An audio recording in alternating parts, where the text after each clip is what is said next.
today is just a coaching session between you and I.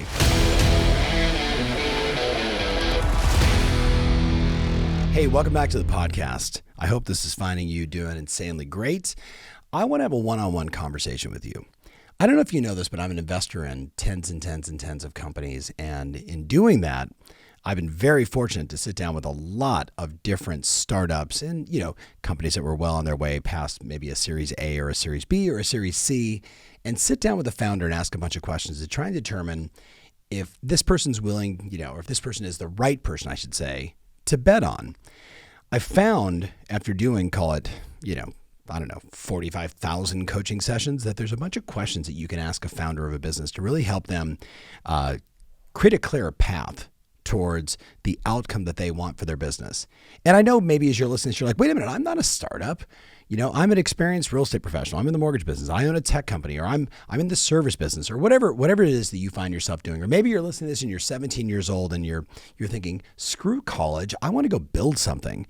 Well, then this is going to be the right episode for you, because what I want to do is ask you a bunch of questions, the same kind of questions that I ask all these men and women that say, hey, when I pitch you on my product or my company, or when I'm sitting down with one of the highest producing, team leaders, or an individual agent, or a CEO of a mortgage company, or an escrow company, or a real estate company.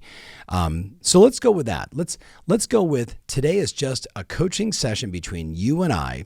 And, if you're on the subway in New York, or you're, on an airplane, or you're listening to this on the treadmill, I would really encourage you not just to listen. I know I can be wildly entertaining and make you laugh a little bit, and that's always great. But what I really want you to do is answer the questions, because all the magic is in creating certainty.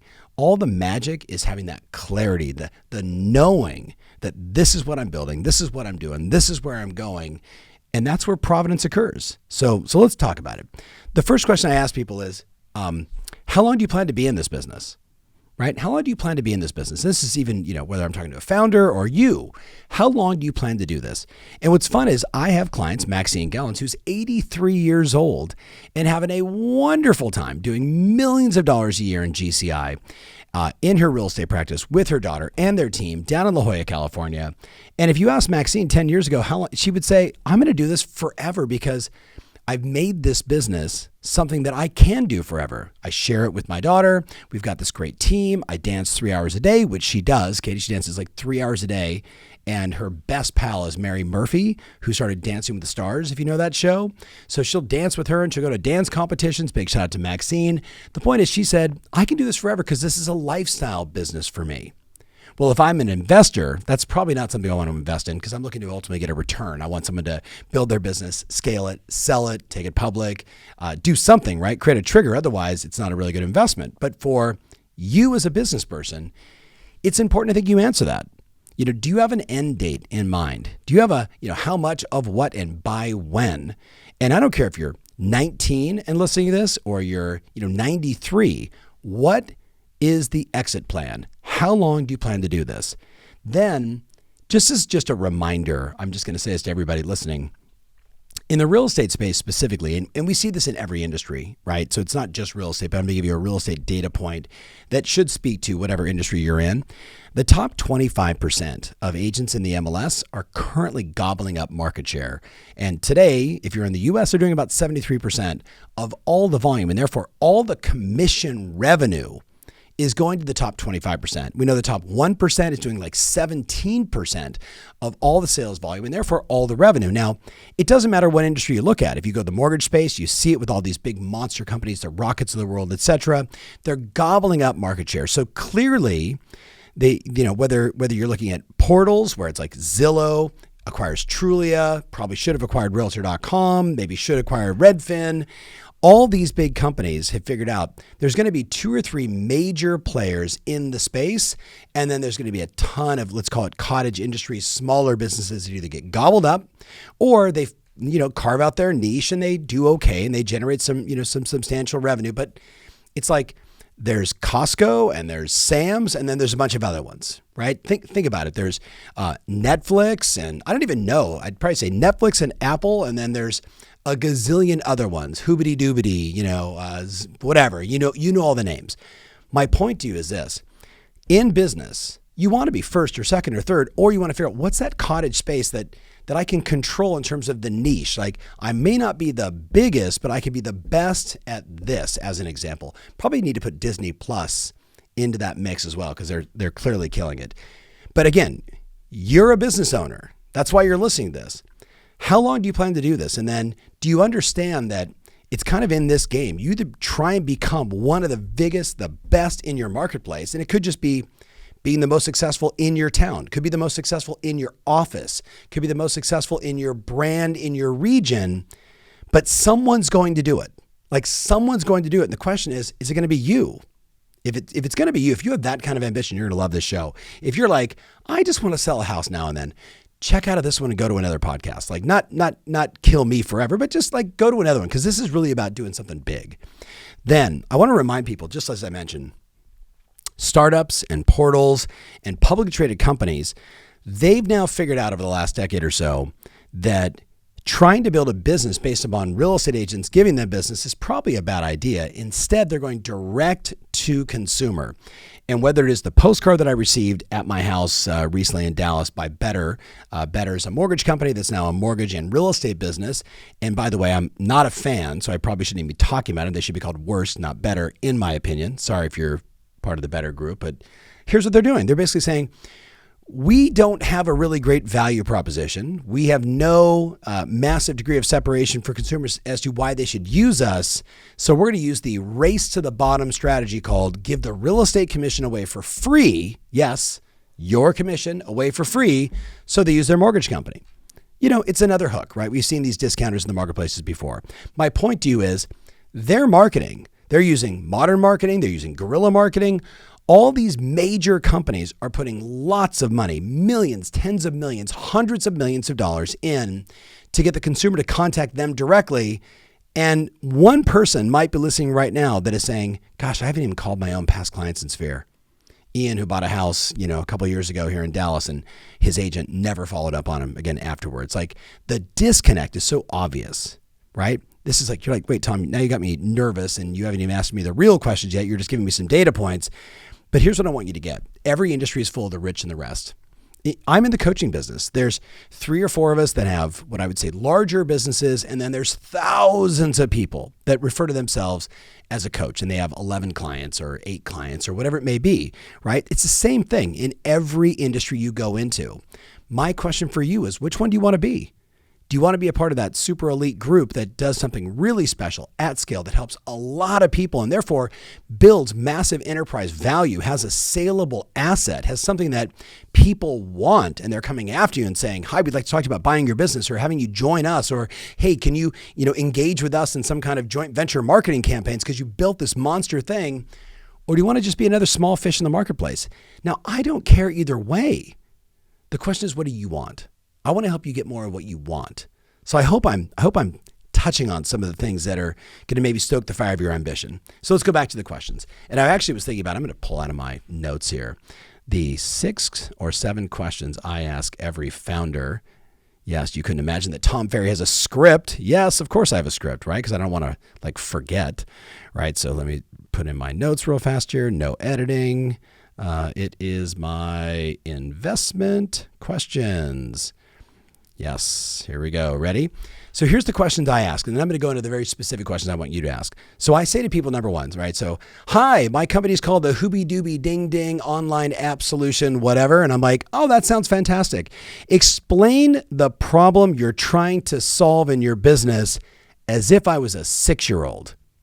And the fascinating thing is most people can't do it. They go, well, what we're doing is we're connecting to the blockchain and we're forking out this, crypto, blah, blah, blah, blah, blah. And I'm like, I'm a 6-year-old. I have no idea what you're talking about.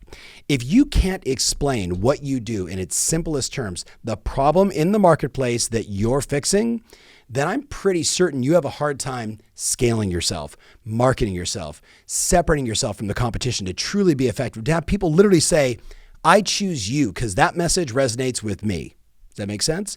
Question number 2, I ask them, when this business is fully baked, what category will you be in and how big will it be? So when your business is fully baked, when you've built, the cake is done, the pie is done, the house has been built, the castle's been built, right? I want to know, how big can it be? And what category is it in? Are you truly, if you're in real estate, are you in real estate or are you in housing? Are you in the transaction business? And the transaction business includes housing, insurance, escrow and closing services, mortgage, all the pieces of the puzzle. What business are you truly in? What category? It's a fun question to get people to think. Third question I ask people is, how large is the TAM? Now, TAM's a phrase we use all the time. It's the addressable market. How big is the addressable market? So, for example, in the U.S., we're on pace to do more than 6 million home sales this year from a residential standpoint, not including the new construction. But 6 million equals 12 million transactions, buy side, sell side, which then equals how many loans, which equals how many title orders, how many escrow orders, how many closing services. So it's a really enormous market. When you take housing, it's 17% of the GDP of the US. We're talking about a lot of money. So how big is the TAM? But you might answer it this way. Hey, Tom, I live in Garland, Texas. And if I took a 20-mile radius of the area, I go to Flower Mound, I work all these little parts of town, right? And in that marketplace, there is 15,000 transactions being done. So if I just stayed there, that's the addressable market of the area that I serve. Where a friend of mine that maybe is building a national company might say, well, there's 1.6 million agents. We want to be in the 28 largest metros in the US, and we'd like to have about 100,000 agents in those areas. So the addressable market is 1.6 million, but 100,000 of them are really what we're going after. See, these are the questions I think we need to be answering as we think about the future of your business and where you're going. And you might be saying, wow, these are bigger questions, and I'm still trying to figure out how to get more listings and get more sales. Yeah, because you're dealing with the micro issues of your business and not looking at the macro of your business. I'm trying to get you to look at the macro of your business. This is either going to be the best podcast I ever do, Ian, or the worst. And either way, I'm totally fine. All right, number 4. This is the question I ask again. You're a founder. I just talked to one. I can't say the name of the company. Russian gal, super brilliant. I mean, crazy brilliant. Building this extraordinary business. I can't give any details. So I asked her this question. Is your model different than other players in the space? If so, what are the differentiating factors and how do you know that it's true? Because it's one thing for us to say it, but it's entirely different for like consumers to say, I tried A and I tried B. A was so different, so special. It was faster, it was better, it was cheaper, it was more organized, whatever the value prop is.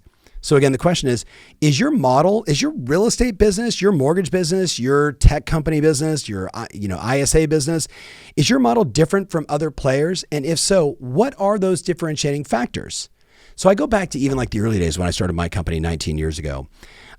So you all know that my dad has been in the space forever. My dad's like one of my heroes. He's a mentor. We worked together forever and dear friends, right? Almost like more friends than father son, if that makes sense.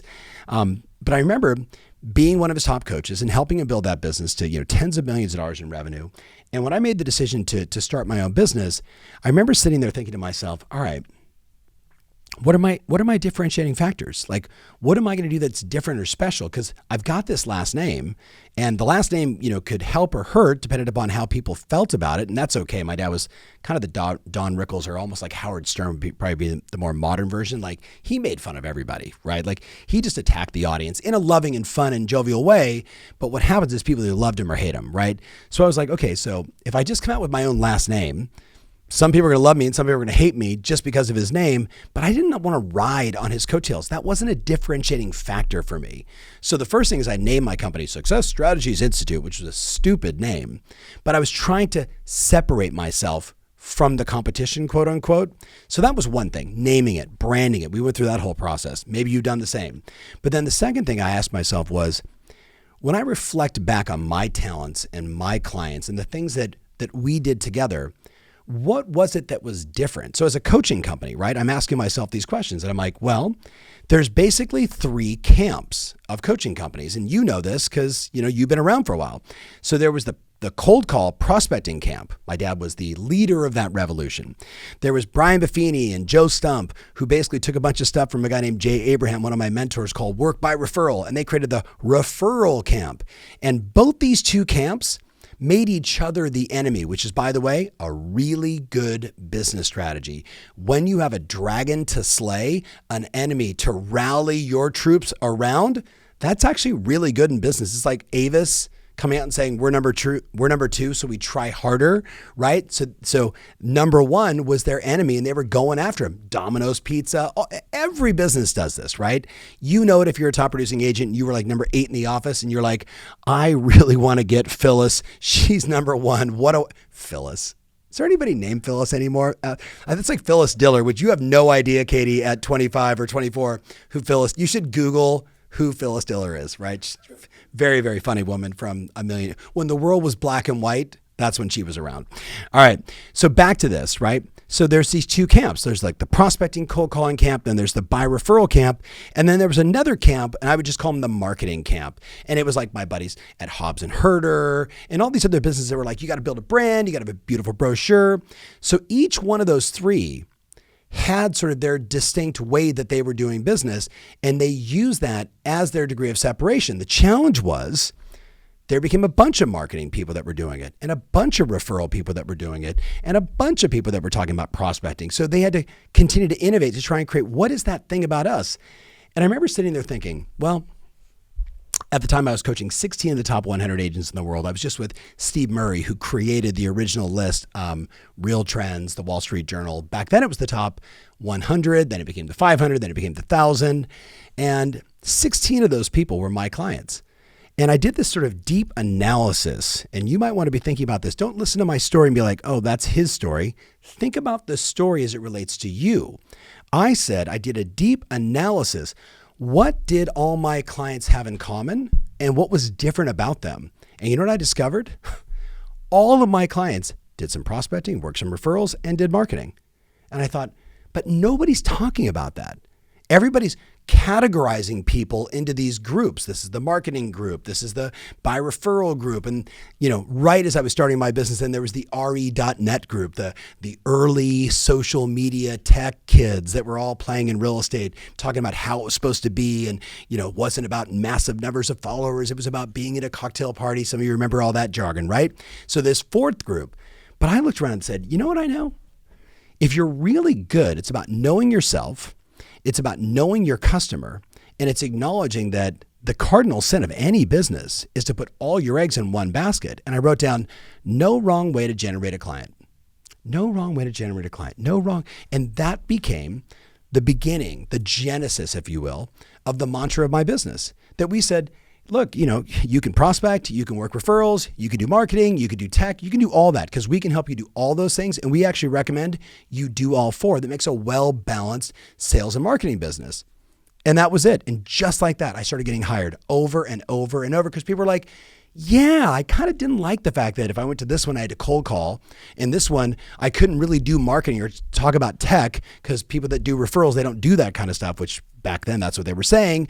And the guys that were doing all the marketing, or the gals doing all the marketing were like, we don't need to do any of that stuff because marketing makes all that stuff superfluous and doesn't matter, right? And the tech people, everything should just be on Twitter. It was so myopic. Does that make sense? And by the way, I use that word over and over again. Anytime you can use a negative label to express your competition, not by being demeaning in any way, shape, or form. Listen to what I'm saying here. But instead, like, oh, you want the myopic approach? You want all the eggs in one basket approach? Well, we believe at Tom Ferry, there's no wrong way to do it. So we serve all these customers to do all these different things. And we believe in this blended approach. And just like that, we had a degree of separation, a unique factor. What's yours? I'm ranting and raving here. What's yours, right? So when I'm sitting down with a founder, I'm asking like, why, what are you going to be that's special and different? You with me on this? Versus just another widget, another website, another app that does kind of more of the same, and yours is red and theirs is purple. So that's your degree of separation? People that like purple like us? I don't think so. No knock on Seth Godin. I love purple cows. All right, number 5. Who's on your cap table?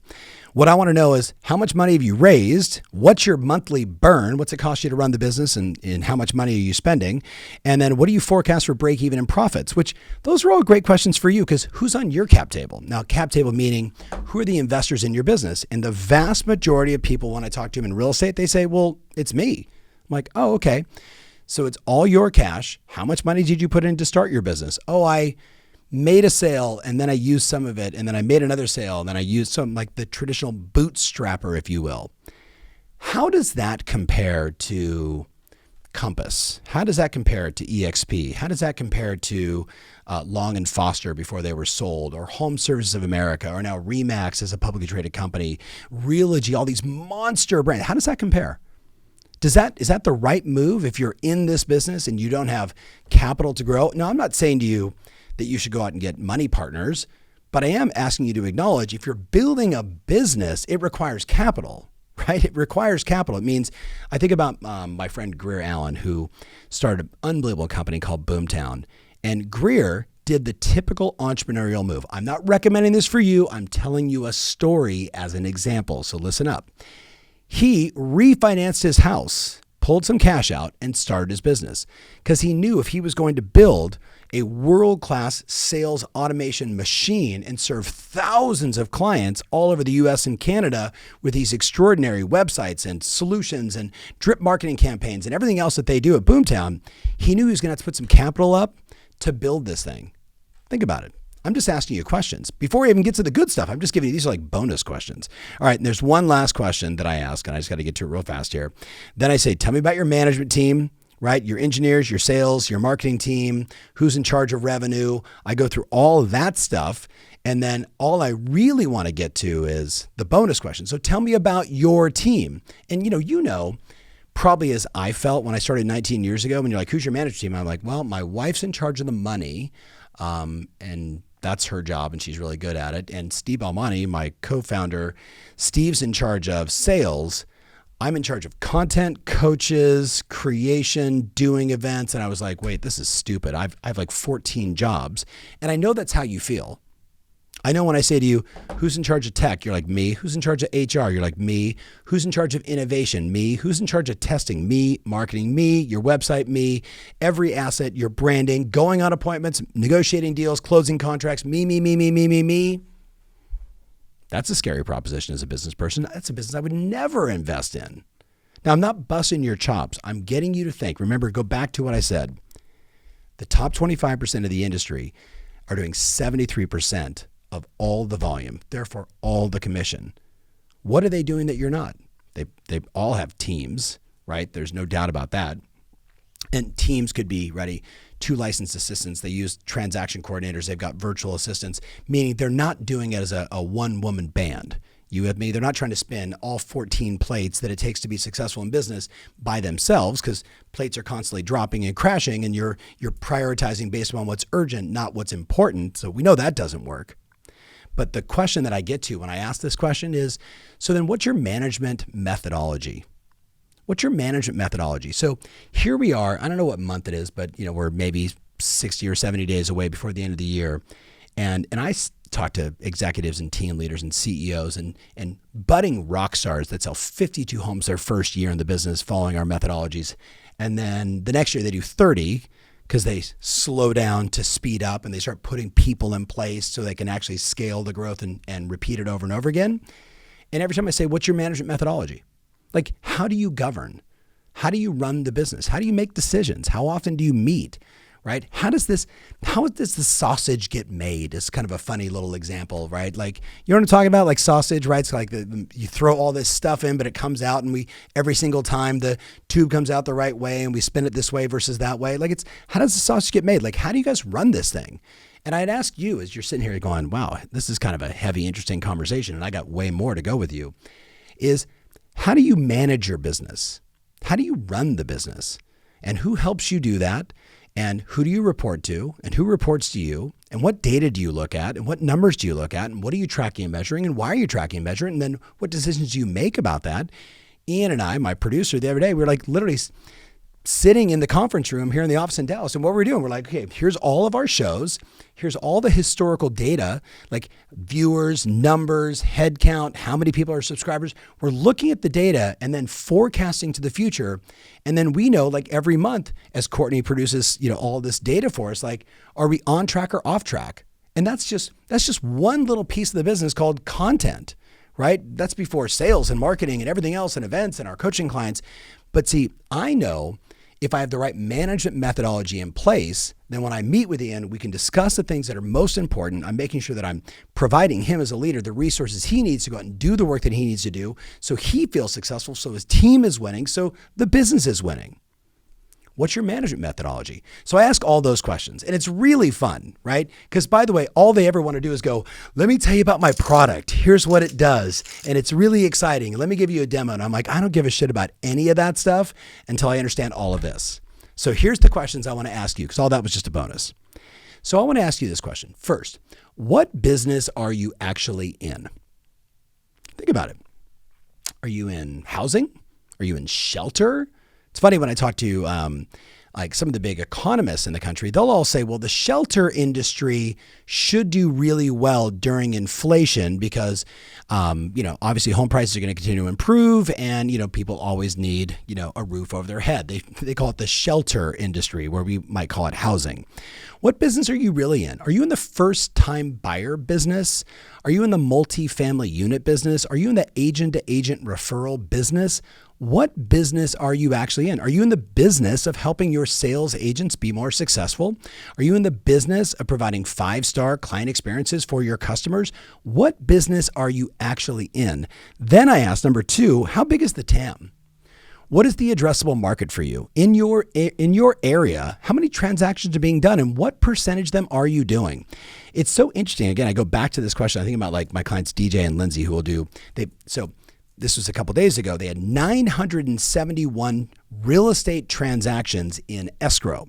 They had already closed a little over 1,900 for the year. So they do call it 3,200, 3,300 transactions as a real estate brokerage run as a team, right?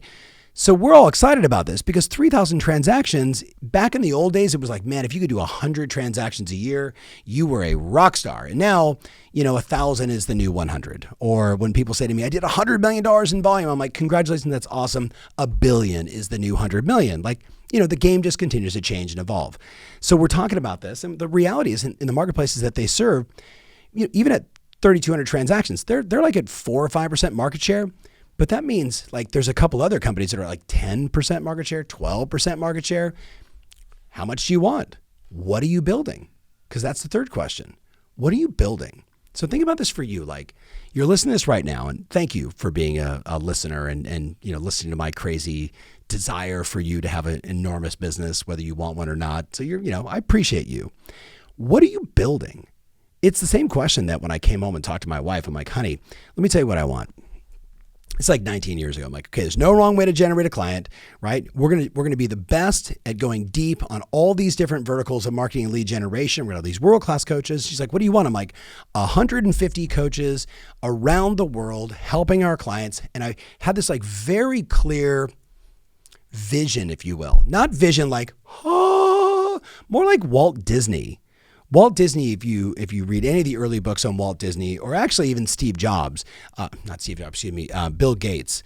Bill Gates and Walt Disney and Oprah and so many others, what they did is they asked a question that they needed to answer, and that became the vision of their business. So my wife, right, went to Walt Disney Elementary. My parents, my mom was a Mouseketeer, right? My dad swept a broom, if you will. Mike Ferry sweeping a broom. Imagine that at Walt Disney back when he was like 18 or 19 years old. When Walt built his business, the original Disneyland project, it was predicated on answering one question. What if all the horses jumped and there was no chip paint? Now you can Google that phrase because it'll come up all over with Walt Disney. And here's what happened. He took his young daughter to an amusement park back in the day, and he was like, this is a horrible experience. He's like, the trash cans were full. I put her on the merry-go-round, and not all the horses jumped, and most of them had chip paint. And he's like, what if there was a amusement park where all the horses jumped? Perfection. Everything was done the right way. And there was no chip paint. It was well taken care of. It was a beautiful experience. That was the origin for what became Walt Disney. That Walt Disney World, I should say, or Disneyland, the original one in Anaheim, where Bill Gates very famously asked himself this question. What would the business be like if all computers ran on our operating system? Think about the enormity of that question. What would the business be like if all computers on the planet ran on our operating system? Well, that did make him the richest man on the planet. And of course, many have now taken over that position. but because he built Microsoft from something that he didn't even own, DOS that he ended up acquiring. Like they took that and they put it on steroids, and then they built their entire business saying, how do we get our software into every computer? Hey, Dell, here. It's almost like the cranberry salesperson. This is going to sound funny, but think about this. You know the cranberry salesperson? Like you walk down the grocery store aisle. Have you seen this? It's like, they're like, oh, you got apple? We got cranberry. Okay, we got cran apple. Here we go. Like the cranberry sales guy is devastating because there's cran everything. You with me on this? Bill Gates had the same mindset. But why? That was actually a comedian who actually did that entire skit. So just for the record, I didn't make that up. But I saw the comedian do it and I was like, that is so good. I'm going to use that one day in a podcast. And I finally did. That should be, by the way, that's the opening. That's the opening of the podcast, just for the record. It's not actually this moment in time. That's what I want on Instagram. That's a reel, by the way. And we got to figure out who the comedian was. But here's the thing. Because they asked the right question, they were able to get this like, okay, this is what I need to build. So I ask agents all the time, what are you building? What are you building? Like, why are you, you're working. I don't care what you say. If you're a residential real estate agent, you're in the mortgage business, you're like, it's 24/7, man. The phone is ringing. All the money's made before 8 o'clock and after 5 and on the weekends. Like that's just, it is what it is. Now, it doesn't mean you have to do that because you can build a team that supports you to have more of the lifestyle that you want, right? Keep scaling yourself, scaling your brand, scaling your trust, scaling your process. So we can do that. But that's the game, right? Housing isn't a Monday through Friday, 8 to 5 thing. What are you building? If you have the answer to the question, like the problem you're trying to solve, which I'm getting a little ahead of myself, the problem you're trying to solve, then all of a sudden, like the decision to have a CRM that becomes a discipline, not a verb or an adjective or whatever you would call a product, right? A noun, I should say. Then it's like having your CRM is like something that we have to do because it's a building block towards getting what it is we ultimately want. So when I said I want 150 business coaches, I was like, well, then, of course, I need to synthesize my process. I need to hire a head of coaching. I need to hire recruiters for coaching. I need to hire trainers for coaching. I need to hire coaches that are going to coach the coaches.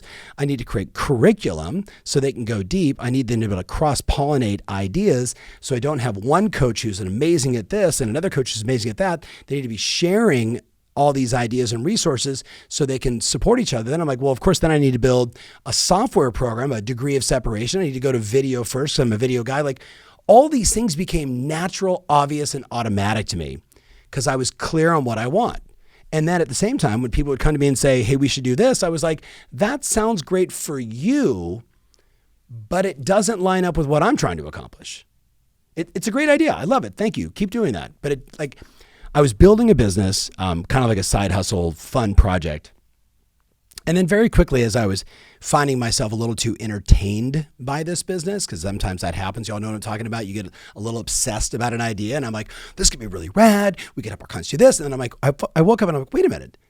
This is a really great business. And the addressable market is giant and it's a big moneymaker.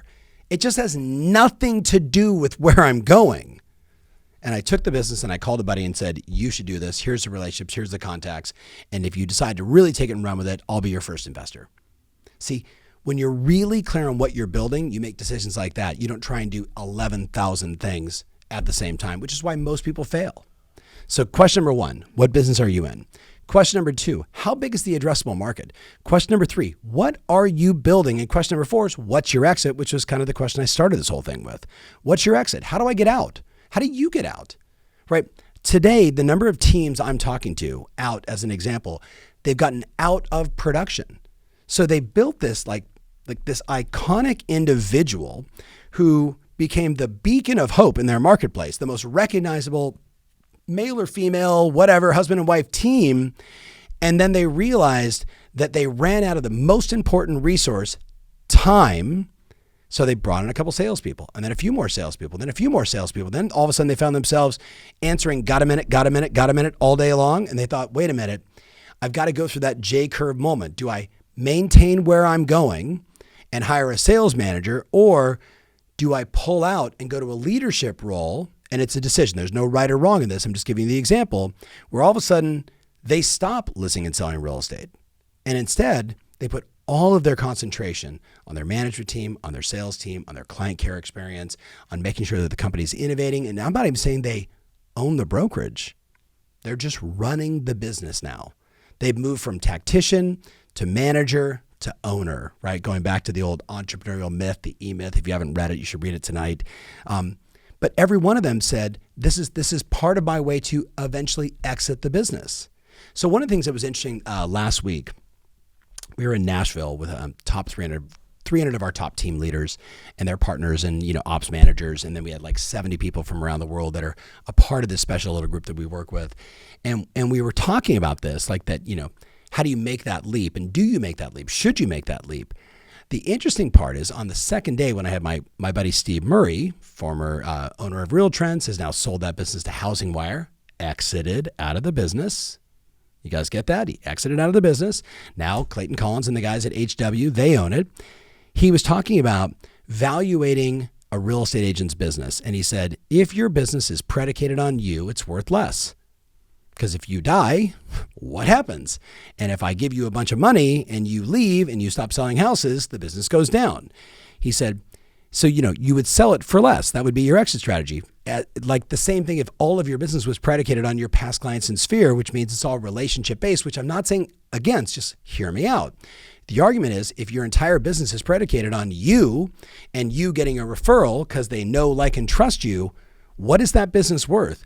The answer is a lot from the day-to-day revenue generation standpoint, but almost nothing as a saleable asset. Let me say it to you again, almost nothing as a saleable asset.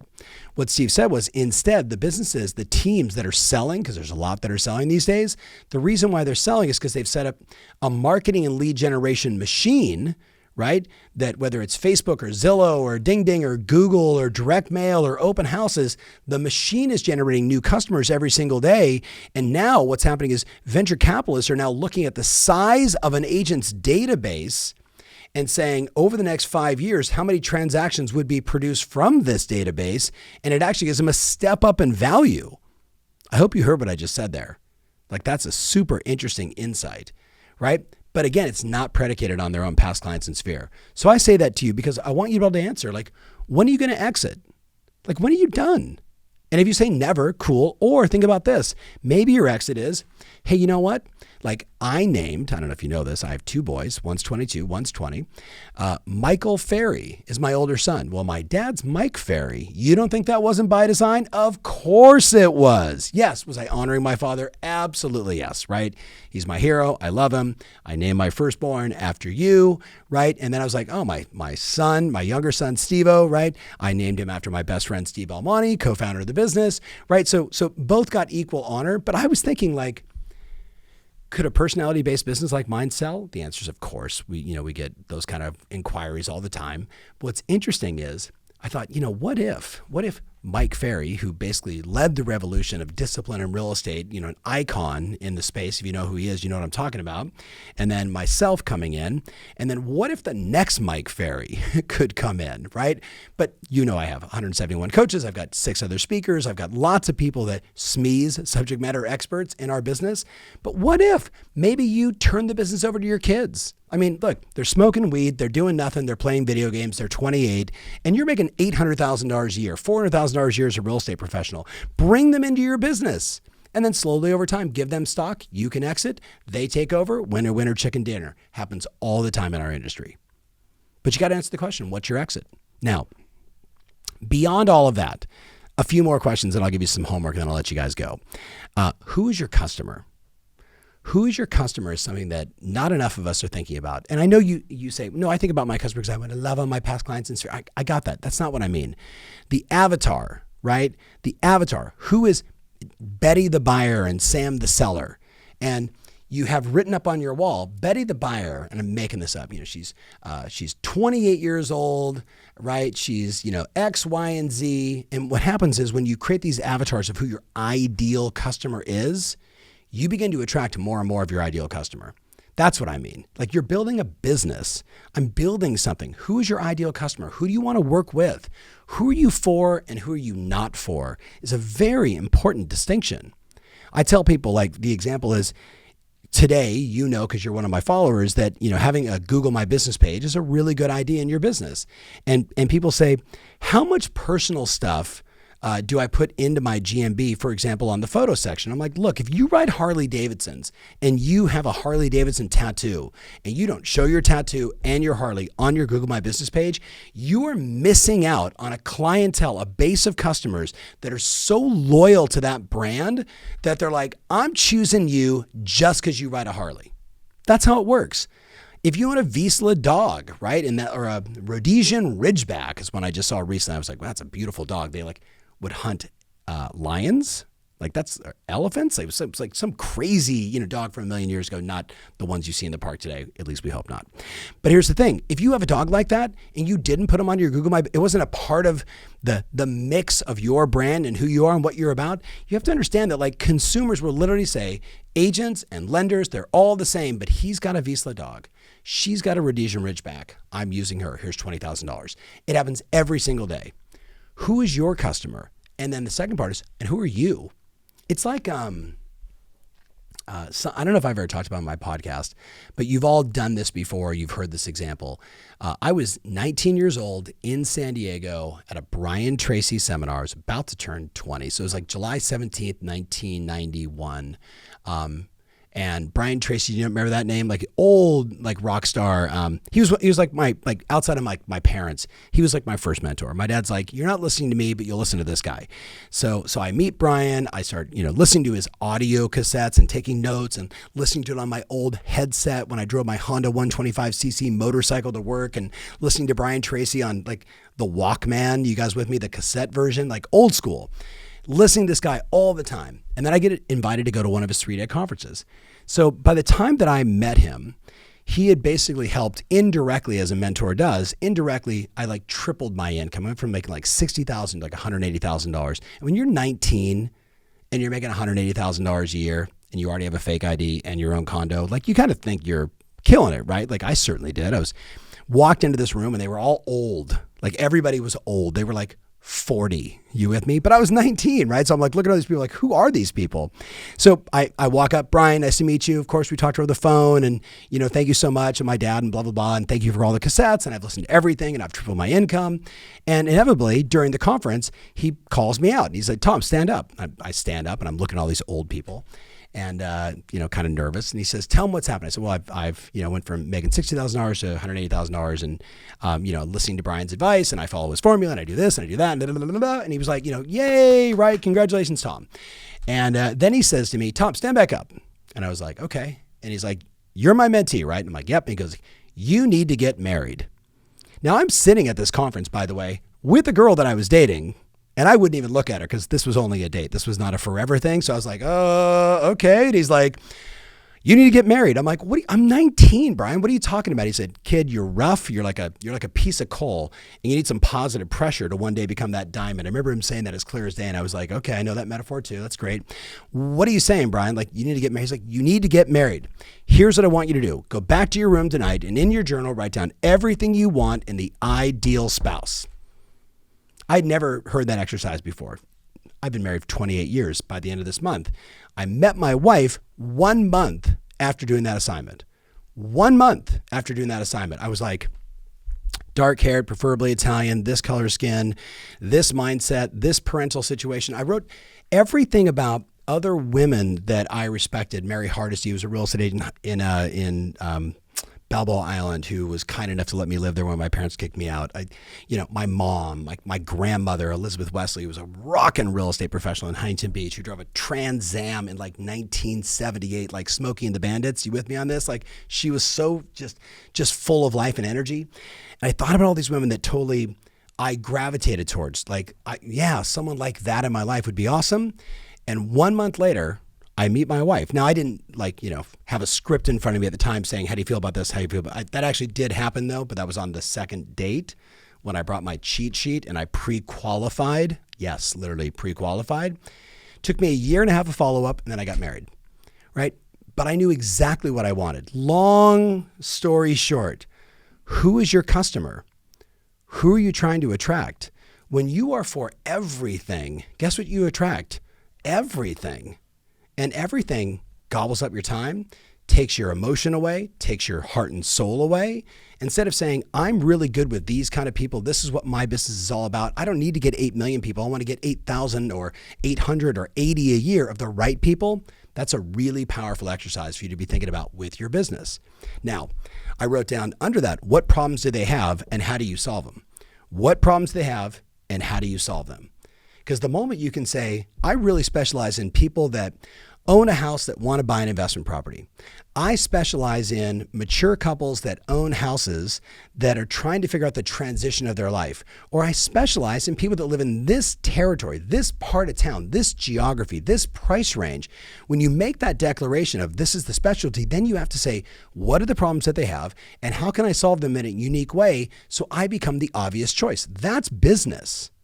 It's not, I've got a business card and it looks just like 7,000 other agents. There's no uniqueness in that. There's no, why do I select you? And yeah, you can say, well, they select me because of my beaming personality and my fantastic looks. How scalable is that?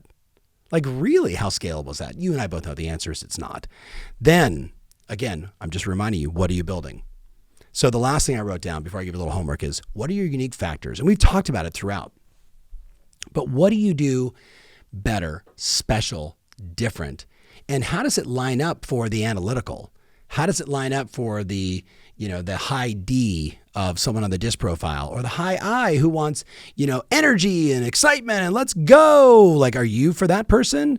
Do you have the spreadsheets for the all S or C who wants to just look at the data and the numbers, the engineer? Like, what are your unique factors? Do you do it faster, better, more efficiently? Do I get them 6% more when the market's only getting 3%? Well, what are you doing now in the US when the average appreciation is 17.4% year to date?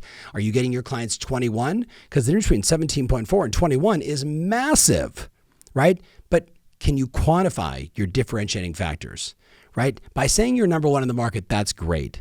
But who cares? What does number one mean to the customer? What does it mean that you're number one?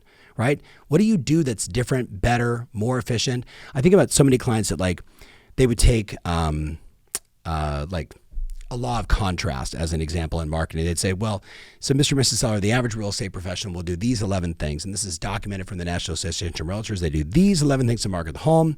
We do 174, right? They stack the cool, but they're contrasting. That's actually two different techniques.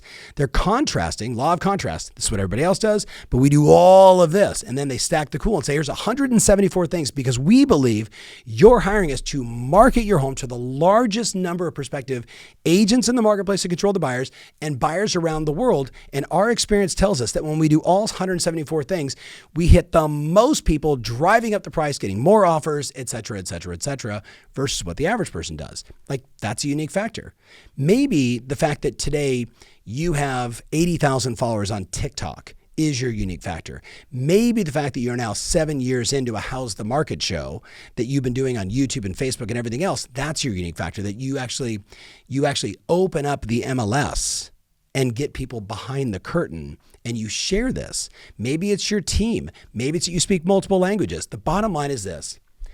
The competition is going to continue to be tough in every business, not just in real estate, not just in mortgage, in every business. The competition is going to be ferocious. And if you don't have some unique factor, it's just going to be harder and harder for people to recognize you, for you to be remarkable, as Seth Godin would say, or memorable, as Seth Godin would say. You with me? Think about it. All right, here's your homework. Number one thing I want you to do. Decide 2022 to 2026. What are you building? What does it look like? What's the castle look like when you're done? I'm making this up. I want to be doing 150 transactions at a $500,000 average sales price, generating this much in sales volume, this much in profitability, so we can do this for the things that matter most to me. Donate this much money to my church, give back, this program to our charities, or whatever it is, like the heart and soul of it, like that. Then what are you building? And then I wrote down, and who is this business built for? Like, is it built for the customer or is it built for you? Think about it. And then what team would you need to assemble to build this? Who's going to do data? Who's going to do sales? Who's going to do marketing? Who's going to do brand? Who's going to do demand gen? Who's going to take buyers? Who's going to take sellers? Who's going to make sure we do all the follow-up to make sure we convert and get all the appointments? Who's going to do all this stuff? Because it can't just be you.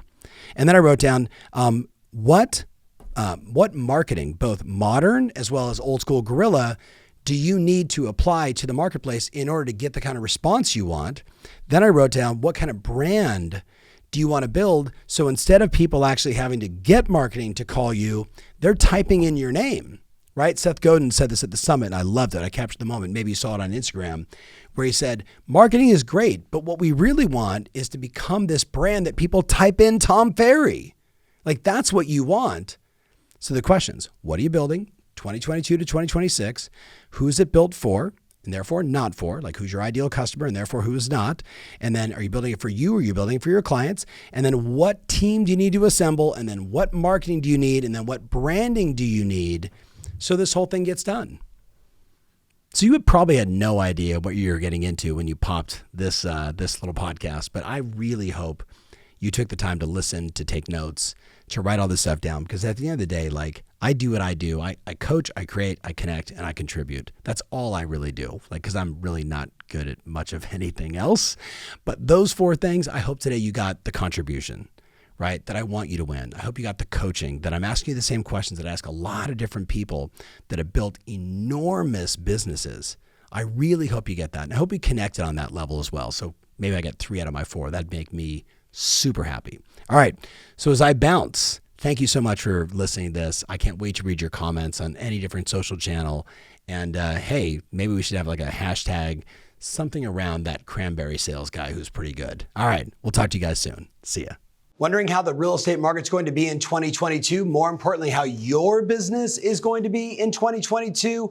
If you have an ounce of concern or you're looking to make sure you get the most out of the year, I invite you to join me November 10th and 11th in a virtual 2-day conference I call Blueprint. We're going to set your goals, find out what's most important to you, what's going to give you the energy you want to go after it, and then break down your business plan, break down your marketing plan, break down your video plan for 2022, how you're going to amplify your brand and have more people know, like, and trust you so you can do even more transactions, generating even more money.